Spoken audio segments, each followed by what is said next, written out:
Hi, everyone. My name is Sonia Pruitt, and welcome to my space. For those of you who know me, this is where I do a lot of my creating, writing, putting together lesson plans, uh, jotting down notes about what I want to talk about to the community in regards to criminal justice, policing, law enforcement, public safety, police reform, those kinds of things.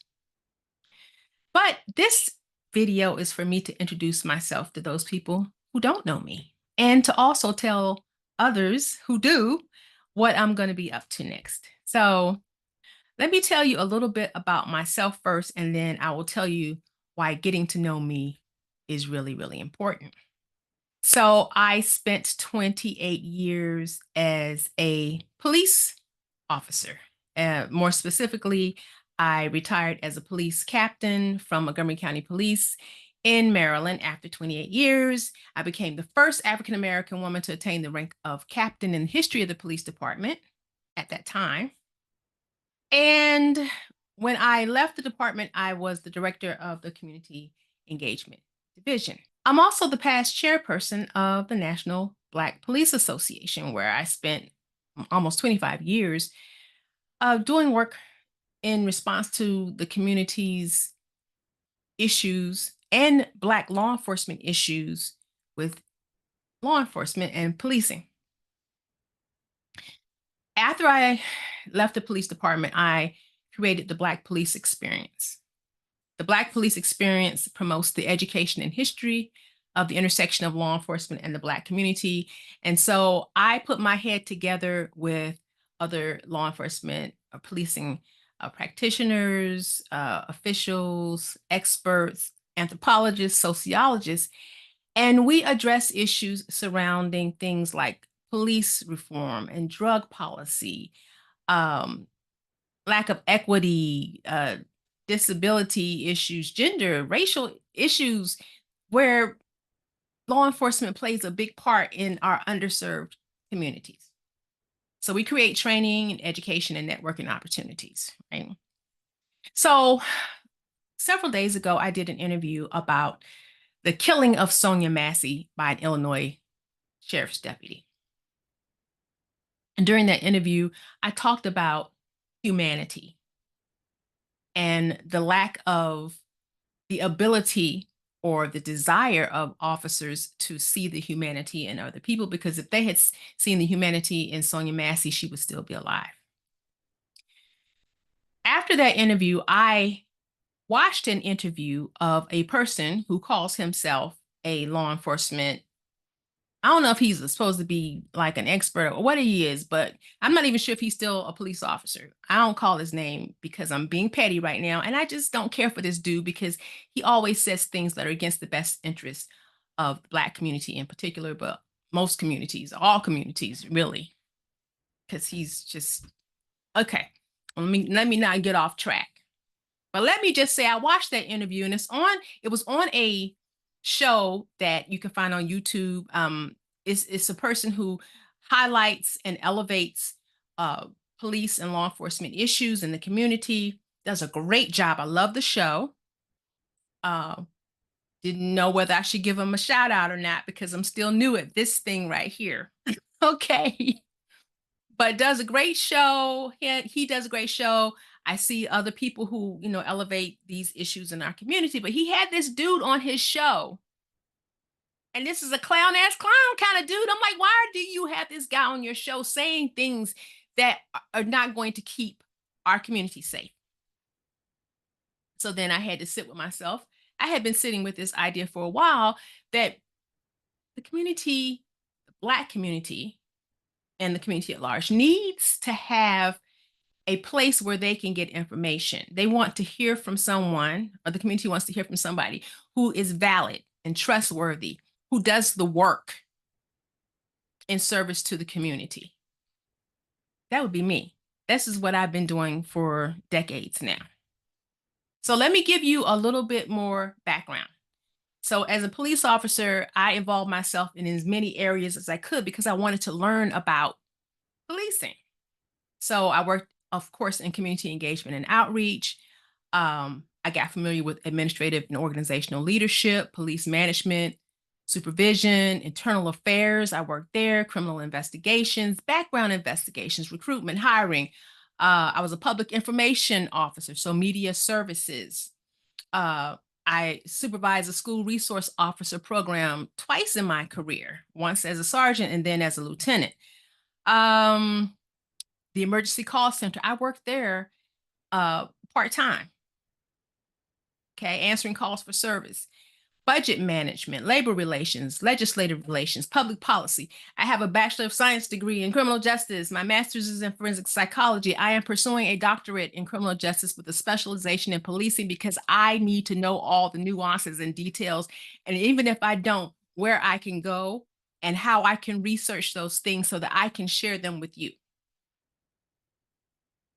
I also currently am on a few speakers bureaus talking about these things.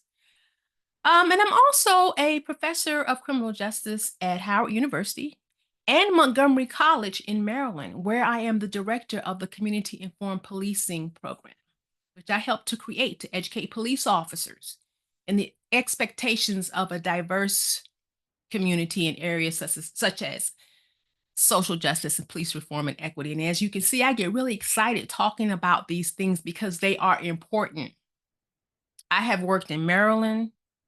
I have worked nationally in several states, and I have worked internationally on issues of lack of equity, lack of justice for people of color, Black people, LGBTQ plus community, the disabled, the unhoused, and the list goes on because I have a passion for that. And everyone should be allowed to live, but there are particular subsets of our communities and of our world where people are not respected.